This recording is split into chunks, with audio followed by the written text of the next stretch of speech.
应中国国务委员兼外长秦刚的邀请，日本外相林芳正于4月1日开始对中国进行为期2天的访问。中国领导人将会见林芳正，国务委员兼外长秦刚将同他举行会谈，就中日关系及共同关心的国际地区问题深入交换意见。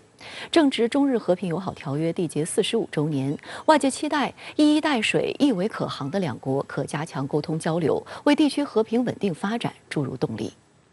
31号，中共中央政治局委员、中央外办主任王毅在北京会见日本前首相、博鳌亚洲论坛前理事长福田康夫。王毅表示，希望日方重归包括条约在内中日4个政治文件的初心，排除各方面干扰，为中日关系走上健康发展轨道重焕生机活力发出积极正面信息，为全面重启疫后各领域交往创造条件。福田康夫也表示，日中关系十分重要，希望双方保持高层交往，加强人文交流，增进相互了解，消除误解误判，共同致力于亚洲地区的和平与发展。去年是中日邦交正常化50周年，今年又迎来中日和平友好条约缔结45周年。近期多位日本政界人士正在安排访华行程。据悉，日本自民党前干事长二阶俊博正探索于4月底访华的可能性。日本公民党也计划最早5月派遣国会议员团访问中国，已开始协调日程。其实，在去年，泰国曼谷习近平主席和岸田文雄首相的这个第一次线下的会晤之后，实际上双方就达成了非常重要的共识，就是中日之间的交流必须尽快的恢复，这样能够实现双方的这个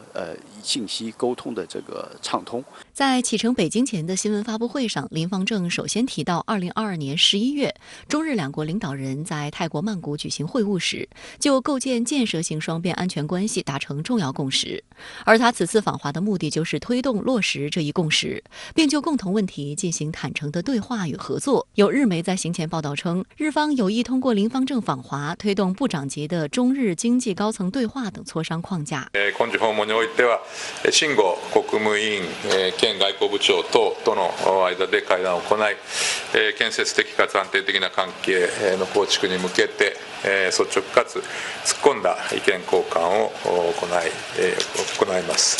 林芳正说，日中两国肩负着维护和促进地区与世界繁荣的重任，希望与中方在经济、文化以及人员往来上开展合作等，保持中日对话，共同为构筑具有建设性且稳定的中日关系而努力。日本共同社报道称，林芳正此次赴北京访问将向中方解释日本政府去年通过安保3文件的立场，并希望重新确认两国经济合作的必要性。此外，还计划就半岛局势和朝鲜核问题与中方交换意见。日本朝日新闻提到，这是日本外相时隔大约3年3个月再次访华，上一次是2019年12月前外相茂木敏充访华。日本放送协会电视台表示，这是秦刚就任外长后首次进行的中日外长会谈。深圳卫视注意到，就在林芳正访华前夕，中日两国释放了一个积极的善意信号。3月31号，中国国防部发布消息证实，中日防务部门海空联络机制直通电话线路建设完成，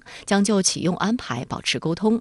分析认为，这条消息向外界传递出中日关系正在改善的信号，也表明了中方对于稳定中日关系和管控分歧的诚意。中日防务部门海空联络机制直通电话建成后，两国防务部门之间就重大危机管控就有了一条直通的联系渠道，对避免误解误判、防止摩擦扩大、事态升级有重大意义，有利于进一步维护地区和平稳定。此外，日本政府宣布，最快4月上旬将放宽自中国入境防疫措施，如疫苗接种次数超过3次，将取消目前要求的出境前72小时内的核酸阴性证明。近期多家航空公司已经复航中日国际航线。日本航空从3月26号起将往返中国的航班数量增加至每周52班次。另据日本观光厅预测，今年访日游客将达2110万人次。但目前国际游客回流乏力，日本观光厅希望努力将中国游客占比迅速提升至疫情之前的约60%。观察指出，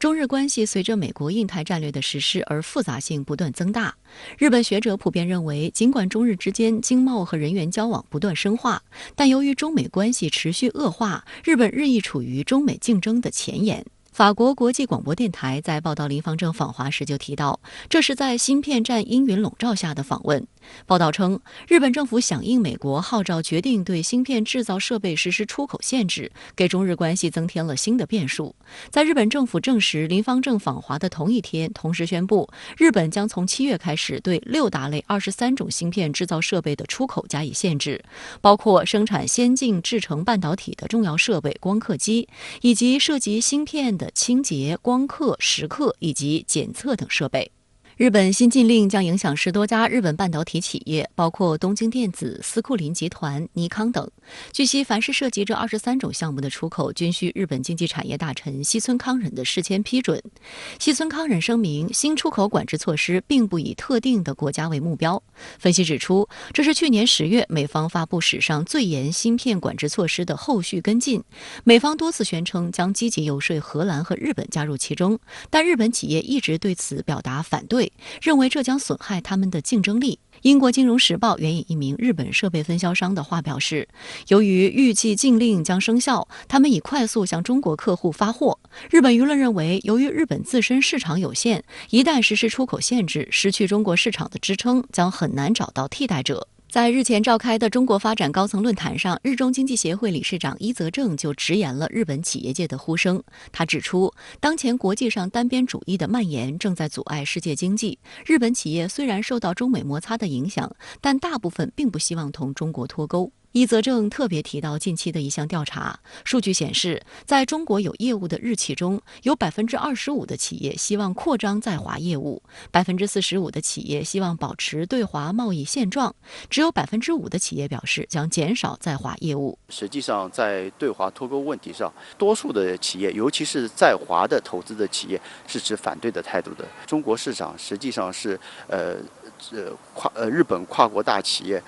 为数不多的能够保持盈利的这样的一个地方，所以对于这些企业的生存也好，那么生产再扩大也好，其实中国市场提供了这个非常大的这个原动力。值得一提的是，日本东京一名中日经贸研究人士分析指，本次日本政府的出口管制只涉及到半导体制造设备，没有涉及光刻胶等制造材料，而且针对的是先进半导体制造，因此目前对中日的半导体企业影响较小。此外，日本目前没有像美国一样，尚未对出口物项要求长臂管辖。驻日本大使吴江浩此前在接受媒体采访时就指出，中日务实合作体量巨大，根基深厚，前景广阔，脱钩断链、阵营对抗不符合两国和两国人民根本利益，违背历史和时代潮流。相关话题来连线中国国际问题研究院世界经济与发展研究所所长姜月春。姜先生您好。对于日本外相林方正这次访华，中方非常重视，高规格接待，安排他与领导人会见。您对此有何解读？中国历来重视中日关系，因为日本呢是我们周边的大国，周边关系呢对中国外交来讲是非常重要的一环。因此呢，这个长时间以来啊，中日关系在中国周边外交当中啊，都是一个占有非常重要地位的一对双边关系。那么这次林方正外相到中国来呢，至少有一些问题啊，需要双方进行磋商和沟通。你比如说双方之间的这个如何发展未来的中日关系这个问题。这个问题呢，这个中国的领导层和日本的领导层都有共识，就是构建面向未来的中日关系，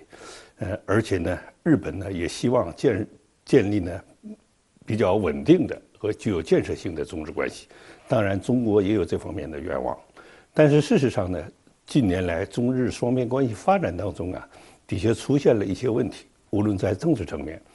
战略层面，还有经济合作等等各个方面都出现了一些碰撞和矛盾，因此呢，需要双方不断的加强沟通，这是一个方面。再一个方面呢，目前大家都知道的国际形势正在发生深刻的变化，我们所说的百年变局正在深刻的演进。在这个过程当中呢，日本和中国所面临的内外环境实际上呢都发生了一些变化，有一些变化呢是前所未有的，因此呢两国都需要在新的历史条件之下，如何更好地定位双边关系，如何使两国关系能够稳定的、健康的发展，实际上呢是两国必须思考和回答的问题。因此呢，在国际层面这个剧烈变化当中，两国究竟要往哪个方向走，这个问题也需要双方沟通。